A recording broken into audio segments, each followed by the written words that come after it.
Рахмат. Урматтуу катышуучулар, урматтуу Кыргыз мамлекетинин эгемендүүлүгүн алгандагы эң негизги мамлекеттин атрибуту болгон кыргыз туусунун авторлору. Амансыздарбы? Мен сиздерге бере турган суроолорумду ушул жерден бергим келип атат, анткени бетме-бет сүйлөшкөнүбүз жакшы, артты карабай. Туунун мынакей 92-жылы 3 мартта кабыл алынган да, туурабы? Ошондогу негизги түп нускасы каякта? Түп нускасын баарын жогорку кеңеште калганбы, эмеде кабыл алганда. Бүт. Андан 2 жыл эле болуп өрттөнүп жок болсо керек. Өрттөнүп? Өрттөнгөнүн көрдүңөрбү? Жок, анда бир же турса билбеймиз, ошого бергенбиз да ошондой. Неге билбейсиңер? Силер автор болсоңор. Сиз автор болсоңуз, өзүңүздүн бул бир арабанын дөңгөлөгүн жасап коюп ошонун авторлугун алган жоксуңар да. Силер бүтүндөй бир мамлекеттин туусунун автору болуп туруп, ошонун түп нускасын билбейм деп отуруш бул кандай? Эми биз деген бул жөнүндө Жогорку кеңешке алар кабыл алды. Бизди кириштирген жок андан кийин. Биз канча жолу кайрылдык, эч кандай Микрофон жакыныраак кармап алсаңыз. биз канчалык кайрылсак да эч кандай жооп болгон жок. Кийин музейден дагы сурашканда биз таппадык. Алар дагы ошентип тапкан жокпуз деди. Кайда жоголгондорун билбейбиз. Биздин мамлекетте ушундай. Конституция боюнча маселе чыкса, Конституция боюнча маселе чыкса, конституциябыз жоголуп кетет. Туу боюнча маселе чыкса, туубуз өрттөлүп кетет. Ушундай бизде көнүп калганбыз. Буга деле мейли. Эми экинчи нерсе. Сиздер өз колуңуздар менен көз майыңарды кетирип, баягынтен бери бул нерсенин баары ачыкталып калды. Мынакей урматтуу агайларыбыз, Бекбосун агайыбыз отурат, Жусуп агайыбыз отурат. Интервьюларыңарда ар кимиңер ар башка интервью берип атасыңар. Мынакей Бекбосун агайыбыз айтып атат, туу жанагындай болушуна мен каршымын деп каршы пикирин билдирип атат да. Мен ушул жерден бир нерсени айткым келип атат. 7 миллион элди, кыргызстандыкты дүрбөлөңгө салбай, азыр авторлордун тирүүсүнөн 3 отурасыңар, 3. Мына азырда бирөөсү жок экен, 2 отурасыңар. Тирүүлөрдөн 3 бар, туурабы? Ушул 3 эле чече турган маселе эле.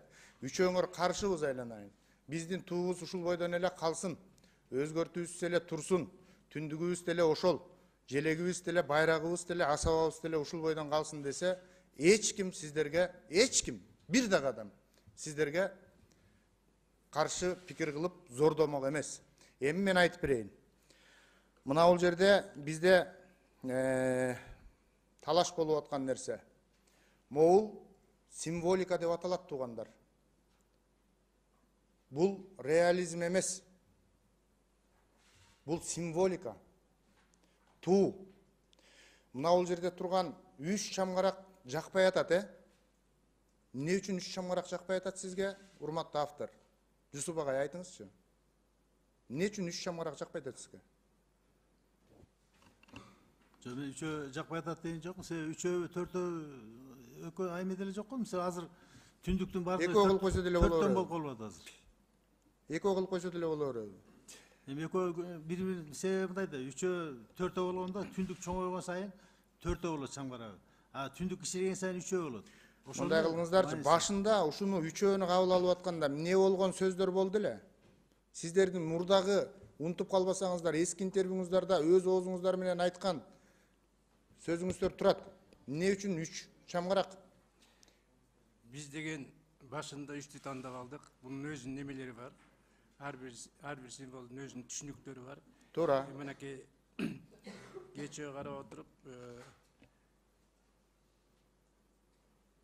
ошол 17-жылдагы чыккан Кыргыз туусундагы Сабыр Ифтаровдун автордун бири Раматы, ошонун статьясын окуп чыктым. Азыр кичине кыскартып көчүрүп алдым эле. Окусам эме болсо да. Бул жерде ар бир сызыгы өзүнүн маанилери бар. Туура. Мисалы үчүн деген мен 4'тү жасаганда деле каршы болгом. Бул болбойт. Бул деген классикалык эмесин тандап алышыбыз керек. Бул кыргыздын бозүйү эң негизгиси 3'төн гана болгон. Классикалык. Ал хандын бозүйү, байдын бозүйү деп бөлбөш керек. Негизин алыш керек да, чынбы? Ошон үчүн 3 бойдон калыш керек деп эле ойлоп келаткам мен. Эми билбейм кандай болорун. Сиз аябай туура айтып атасыз, Бекбосун агай. Мына эми мен дагы бир суроо берейинчи. Ушул жерде мүмкүн депутаттарга деле, ушул жерде катышуучуларга деле. Жамандыкка өлгөнгө тигилет деп боз үй жазалабы кыргыз, жазады беле? Жооп бериңизчи, урматтуу автор. Эми Өлгөнгө тигилет, ушуну атайын өлгөнгө тиккенди 3 чамгаракты кылалы деп, ушу өлгөн үчүн, жамандык үчүн эми боз үй билбеймин жазалабы? деген тиги ошондой эле илгери ар биринин бир 2-3 үйлөрү жакшылыкка жамандык деп өлгөндөр болбосо керек. Эми азыр бизде деле эч кандай жамандыкка деп боз үй тикпейт. 2 боз үй тигет азыр чындыгында. Жамандыкка деп атайын ушул боз үй жамандыктыкы дебейт да, туурабы? туурабы? Начар боз үйгө өлүк киргизбейт. Туура. Начарына көк жагылат да, тамак пышырган. Демек, мынакей азыр бир баштан келе Бекбосун агай, сиз моунун 4 чамгарак болушуна автор катары каршысыз. Каршымын, дагы да Дагы да каршысыз. Жусуп агай, сизчи? Жок, мен каршы эмесмин. 3-4 мындай деле андай деле айырмасы жок. Айырмасы жок эмес. Мен анда сизге айырмасын айтып коеюн. Төп келишти деп Сизге экөө болсо деле боло берет экен, түшүндүк аны. Мындай да, моул 3 чамгаракты билбесеңиздер билип алыңыздар. Иптаровдун раматылык Кайран Сабыр Иптаров өлбөй кал. Өлбөй кал. Ошо киши болгондо азыр силердин оозуңарды ошто каратмак.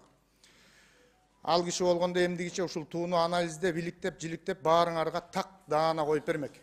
Мына бул 3 чамгарак, урматтуу туугандар, Кыргыздын боз үйүнүн түндүгү. 3 чамгарактын 3 башы эсептеп көрсөңөр 12 болот 4-тө. Бул 12 айды түшүндүрөт. 12 айды түшүндүрөт. Бул жерде турган 3 айдан 4 мезгилди түшүндүрөт туугандар. Могу 4-тө 4 мезгилди түшүндүрөт. Дагы бир 3 чамгарактын 3 болгону Кыргыздын уруусун байлаган ушуга. Оң канат, сол канат жана ичкиликти ушул 3-өөнө байлабады беле? Унутуп калдыкпы биз? Же маңкурт болуп баратабызбы? Мына ушул чечмелениши бул чамгарактыкы ушул. Эми урматтуу туугандар, бул 3-төн каршы терши 6, жалпылап айтканда 12, бул 12 ай, 4 мезгил. Анан кыргыз дагы эзелтеден бери таксандарды ыйык деп эсептеп келишкен. 1, 3, 5, 7, 9 сандары булар ыйык сандар деп эсептелип келет, туурабы? Эми урматтуу туугандар, биз ушул чамгарак боюнча сөз кылып атабыз. Экинчи нерсе, мына бул чекесиндеги нур, күндүн нуру ийри болуп калган үчүн биздин мамлекетибиз өнүкпөй атат деп атасыңар, туурабы авторлар? Эми мен муну айтып берейин. Күндөн чачыраган 40 нур бул 40 урууну белгилеп келет. 40 уруу кыргыз деп келет эзелтен бери.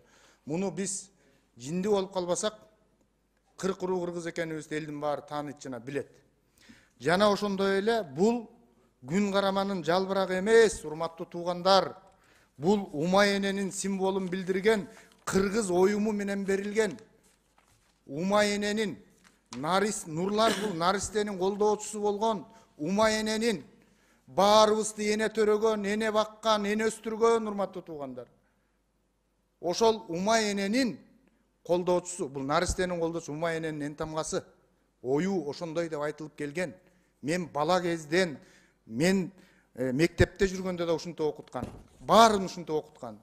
Бүт баарыбыз ушуну билебиз да, Бекбосун агай кандай дейсиз? Туура, бул жерде ошо жана көчүрүп алган жерде дагы бар. Эгер мүмкүн болсо. Жакын айтсаңыз микрофонго жакыныраак. Мүмкүн болсо. Айтыңыз. Түндүк көчмө маданиятын, өз алдынчалыкты, ынтымак биримдикти өнүгүүсүнү атасы алтын эне адебин өбүлөнү туюнткан символ. Түндүк өз Кыргызстандын визиттик карточкасы, ата-бабадан мурасталган мөөр тамгасы, ыйык табериги. Күн түндүктүн чачыраган 40 нур 40 ук катары эсептелип, алар бир түндүктүн айласына баш кошуп, бир түндүктү Кыргызстандагы көп улуттуу калктарды да элестетет. Философиялык мааниде түндүк төгөрөктүн төрт бурчу деген ой тутумун чагылтып, ааламдын, жер шарынын, адамзаттын, коомдун бүтүндүгүн, мезгили менен мейкиндиктин биримдигин сыпаттап турат. айлана чексиз мейкиндикти ашташкан чамгырактап, дүйнөнүн 4 тарабын, жердеги 4 мезгилин ошондой эле байыркы кыргыздын жыл санагында чечмелесе болот. Ошол. Туура, мына сиз ушуну туура. Муну ушунда сиздер кабыл алгандан бери ушинтип келатабыз да, туурабы? Анан эмне болуп эле бүгүн эле анан эмне болуп кеттик? Бул деген экинчи дагы бир мааниси бар, урматтуу туугандар. Бул коломто. Коломто. Кыргызда коломто өтө маанилүү туугандар. Коломтоң өчпөсүн дейт. Ар бир үйдө коломто бар. Эне бар үйдө коломто бар. Коломтобуз өчпөсүн деп келген туугандар. Жылуулук коломто деген. Коломто деген нур, коломто деген ынтымак, коломто деген биримдик. Ошол коломтону тегеректеп энелер балдарына жомок айтып берген, манас айтып берген, комустун күүсүн чертип берген. Коломтонун тегерегинде түндүктү ачып коюп, боз үйдө терезе болбойт, терезе катары түндүк болгон. Могул нерселерди биз ыйык нерсе туюк болот, урматтуу туугандар, ыйык нерсе туюк болот, тарых үчүн айтып коелу. Ушуну жөн эле койсок жакшы болмок. Эми мен кийинки нерсеге өтөйүн. Суроо. Башында бизге бүтүндөй парламентке 90 депутатка ушул туу өзгөрүш керек экен, муну авторлор сунуштап атат дебеди беле? Силер сунуштап атканыңар чынбы? Айтыңызчы, Жусуп агай, микрофонго. Жо, биз сунуштаган эмеспиз. Сиздер сунуштаган эмессиздер. Эгер кечирип коюңуздарчы. Чындыгында эч кандай сунуштаган эмеспиз. Өткөндө мен телевидениеге чакырганда сурашты да, эмне үчүн сунуштадыңар деп. Мен эч кандай түшүнүгүм жок мындайга деди. Мен түшүнбөй жатам эмне болгон. Эмне үчүн мындай эскизди көрсөттүңөр дейт. Мен андында да түшүнүгүм жок болду. Эмне үчүн анан мен уруштум. Эмне үчүн айтып койбойсуңар? Сен больница жасасаң эмне кылайын? Больницага деген кабарчылар деле келип интервью алып атат. Чалып койсоң эмне болот? Же WhatsApp жокпу деп уруша кеттим ошол жерден. Кичине бир кеңешип коюш керек, кеңешип чогуш дегенден кийин. Дедим, арттан айтып атат, Жайчыбек өзү айткан деп. Мен айткам чындыгында. Биз эгерде концепциясы өзгөрбөсө, эч кандай бар орду менен калса, бир аз өзгөртүүгө макулбуз деп айтканбыз. Башында эле айтканбыз. Демек, бул жерде Бекбосун агай, мына Жусуп агай экөөңөр тең авторлорсуздар. Сиздер сунуштаган эмес экениңерди айттыңар, бирок башында биз сунуштаганбыз деп айтып алгансыздар. Мынакей, Улам Бердибаев, сиз айтып бериңизчи, баягыда ооз мурдубуз кыйшайбай эле ушул авторлор сунуштады дебедик беле? Урматтуу Мирлан Самый кожо, биринчиден бул жер следственный орган эмес сизге. Жок, мен суроо берип атам. Жок, суроо берсеңиз, тонуңузду өзгөртүп, сый менен, мамиле менен суроо бериңиз. Орду мурдуңуз кыйшайбай деп, сиз мындай өзүңүз маданияттын өкүлүсүз. Мен сиздерди чакырам. Маданияттын өкүлү болгондон кийин, концепциядан чыкпай, туу боюнча сүйлөшкүлө. сый мамиле кылышыңызды мен талап кылам. Бул бир. Экинчиси. Улам Бердибаев, мен сизге айтып коеюн анда, мындай менин үнүмдү, менин сүйлөөмдү, токтоп туруңуз. Эми сизди уктук. Жо, сизди уктук. Мен да чектей албайсыз. Мен да чектей албайсыз. Мен дагы чектей албайсыз. Жо, дикцияңыз болсо сиз сый мамиле кылыңыз. Жо, сиз сөкпөйт, сиз тонуңузду өзгөртүңүз. Мирлан Самый кожо. Эки авторду отыргузуп алып, эми акыры бул следственный комитет эмес го. Бул жер эми палата. Мирлан Самый кожо. Сиз автор катары анча-мынча сын пикирлерди туура кабыл алыңыз. Чичалабайлы. Бирок сиз просто оозу мурдуңуз кыйшайбай деп, мындай сөзүңүздү этияттап сүйлөңүз.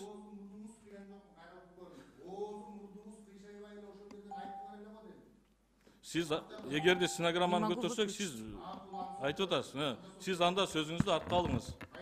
Андан кийин ынтымакка чакырам, айтышпа. Сиздер айтпадыңыздар беле, урматтуу Улам Бердибаевич. жооп бергенге мүмкүнчүлүк бересизби? Суроо бердиңизби? Сиз анда демитпей, тонуңду өзгөрт дебей, тонуңду өзгөрт дегидей сиз мага эч ким эмессиз. Антип айтпаңыз. Сиз дагы мага эч ким эмессиз. Сураныч. Жооп бериңиз. Биз үчүн, кыргыз эли үчүн улук болгон тууну азыр кабыл алып атабыз. Түзөтүүлөрдү. Сиздерден суранам, эмоцияңарды эшке чыгып, комитетти сыйлап, сөзүңөр болсо жашына бири-бириңерге сый мамиле менен айткыла. Рахмат Чолпоналыевна. Урматтуу Мирлан Самый кожо, сиз аябай кенен кесир айтып өттүңүз. Андан кийин мына Сабыр Ипитаров деген авторлордун бирин дагы жогоруда өзүңүздүн баяндамаңызда айтып өттүңүз. Биз Сабыр Ипитаровдун дагы буга чейин аракеттерин көрдүк. окуп чыктык да тарыхты көтөрүп. Ал киши дагы мына эгерде мен сизге кааласаңыз сизге дагы берем. Бул өсүмдүк күндү карап өсөт, бул батканда башын жерге салып таң атышын күтөт. Мындай түшүнүк менен мени кайдыгер калтырбай, автор катары бул суроо кайра каралып атканына карата мен бул тууну кайра каралып чыгышына даярмын деп Раматтылык Иптаров дагы өзүнүн сөзүндө айтып өткөн экен. Мен буну сизге маалымат катары. Сиз Иптаров боюнча айтып атпайсызбы, эгерде Раматтылык Иптаров болгондо депчи, эми ал киши дагы ошондой бир ой болгон экен. Бул бир. Экинчиси, биз авторлор менен чакырып, сүйлөшүп, ал жерде чындыгында ушундай маселе бар экенин, жаралганын, буга чейин дагы талкууланып атканын, эгерде ушул мүмкүнчүлүк болсо, ушул көзүбүз бар да, ушул тууну биз дагы, ал жерде авторлукты эч ким талашкан жок. Мирлан Самый кожо. Авторлар ким кабыл алынган болсо, ошол авторлар калат. Бул жерде тууну өзгөртүү деген сөздү колдонбошубуз керек. Бул тууга жакшыртуу, өзгөртүү киргизүү гана толуктоо. Ошентип чечмелесек болот. Андан кийин бул жерде талкууласак, Мирлан Самый кожо, түгөнбөйт. Сиз өзүңүздүн аргументтериңизди айтасыз, мен өзүмдүн аргументтеримди айтам. Ошон үчүн Чолпон Алиевна, менин сунушум аталган маселени азыр отурсак, таң аткыча чакта отурсак дагы талашып тартыша беребиз. Рахмат, мен анда бир мындай кылайын. Туура айтып атасыз. Ооба, таң атканча муну түбөлүк дагы талкуулай беребиз. Мен акыркы жыйынтыктоочу сөздөрүмдү айтып коеюн анда. Уруксат бериңиздер. Мынакей биринчиден азыр биздин берген сунушубуз убактысы өтүп кетти, 10 күн дебедиңиздерби, туурабы? Биринчи окуу эсиңиздерде болсо качан кабыл алынган? Числосу канчанчы ай? Кайсы күн? 29 ноябрь. Бүгүн канчасы? Бүгүн 19 декабрь. Канча күн болот? 20 күн болуп атат да, Урматтуу туугандар, биз экинчи окууга эми келип атканда сунуштарыбызды четке кагып койдуңар. Бул бир. Экинчи нерсе, мен таң калып атам да, мына азыр ушул жерде бакандай болгон туунун авторлору отурат, экөө. Үчүнчүсү дагы келбей калыптыр, менимче ада каршы болуш керек да. Экөөнүн бирөө мына бул жерде отурган, экөөнүн бирөө Карамандай каршы болуп атат. Бекбосун Жайчыбеков. Туунун автору каршы болуп атат да. Бирөө эле макул, жарым макул болуп атат, окшойсуз сиз дагы, туурабы? Жок, бирөө эмес, Айдарбек да экөөбүз макул болуп атпайбыз. Каякта Айдарбек? Жок да, көрбөй атабыз. Билбем, бүгүн эмне болуп келе албай калды. Ошону айтып атам, ошо. Ал да келгиси келбей атат. Ал да элди угуп атат деп ойлойм да. Ошон үчүн биз зордоп аткан жокпузбу деген дагы ой келип атат, урматтуу туугандар. Ошон үчүн бул туубузга өзгөртүү эмес, өзгөртүү деп айтканга болбойт деп атпайсызбы, Улан Бердибаевич? Туурабы? Түздөө деп атабыз, туурабы? Түздөө. Анда могу нерсени элестетип көрөлүчү. Биз түздөө үчүн түздөө болот экен да, чамгаракты 4 кылсак, тигини түз кылсак, бул түздөө гана болот экен да. Эми биздин адамзатынын кашы экөө эле. Эки кашыбыз бар да. Ушул жерге дагы бир үстүнө эки кашты койсок, өзгөрүп калган болобузбу же түздөлүп калган болобузбу? Эми Мирлан Самый кожо, бул символика менен адамдын бетин Жок, эми өзгөрүүбү же салыштыруу болбойт. Кантип эле кашын үстүнө кашын тартсын. Кашын үстүнө балким тартышы мүмкүн. Жакшыртуу. Жок, эки кашка дагы эки каш кошуп койсо өзгөрүү болобу же оңдоо болобу? Жок, негизи ушундай болуп калат да. Мен эми айтайын дегеним, урматтуу туугандар, өзүңүздөр билесиздер, баары өзүңүздөрдүн колуңуздарда турат. Менин айтып коеюн дегеним, мынакей кечегине Казакстан коңшу республикадагы бир мезгилде Астана деген шаарын атын өзгөртүп Нур Султан деген шаар кылган. Туурабы? Бүгүн кайра ошол тагдырдын тамашасын караңыздар, айланып келип, Нур Султан шаарынын аты аталып, алынып, кайра Астана шаары болуп атат. Мен урматтуу президентибиздин саясатына каршы эмесмин, колдойм. Бирок тууга каршымын. Президенттин саясатын колдоп келатабыз, жана да колдой беребиз. Бирок могу тууга болгон менин жеке пикирим, каршы пикирим бар. Мен айтайын дегеним, ушул бийликтин өмүрү узун болсун. Мамлекетте стабилдүүлүк болсун. Bayrağыбыз түшпөсүн, келечегибиz кең болсун. Эгемендүү элибиздин эртеңине кечкирбесин. Бирок 20 жыл болобу, 30 жыл болобу бийлик алмашкандан кийин кайра ушул желе урматтуу авторлор кайтып келерине бөркүңөрдөй ишенип койгула. Бөркүңөрдөй ишенип койгула. Айтты айтпады дейсиңер. Рахмат. Рахмат. Мирлан Самый кожо.